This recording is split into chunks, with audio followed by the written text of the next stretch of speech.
Naam, hujambo mtazamaji na karibu katika taarifa za John Lee Samuel Brand Kenya.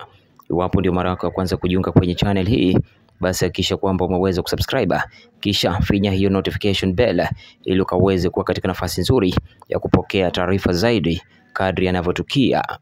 Taarifa ndio kuleta hivi sasa ni kuwa Mkenya Sebastian Sawe amenyakua ushindi Jumapili ya leo hii kwenye mbio za London Marathon za mwaka wa 2025 katika kitengo cha wanaume, akitimka muda wa kuvutia wa masaa 2 dakika 2 na sekunde 27, muda wa pili wa kasi zaidi katika historia ya mashindano haya, nyuma ya rekodi ya Kelvin Kiptum ya masaa 2 dakika 1 na sekunde 25 iliyowekwa mwaka wa 2023.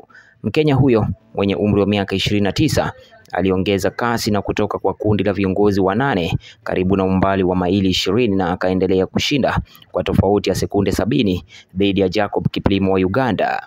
Hii ilikuwa tu mbio ya pili ya marathon kwa Sawe. Alifanya mwanzo wa kushangaza Disemba iliyopita alipopata ushindi katika Valencia Marathon kwa muda wa kasi zaidi wa mwaka 2024, akimaliza kwa masaa 2 dakika 2 na sekunde 5. Eliud Kipchoge wa Kenya, mshindi wa medali 2 za dhahabu za Olimpiki, alimaliza katika nafasi ya 6 kwa muda wa masaa 2 dakika 5 na sekunde 25. Kipchoge ambaye alikuwa akishiriki marathoni yake ya kwanza tangu kutimiza umri wa miaka 40 aliachwa nyuma na kundi la viongozi karibu na maili ya 19.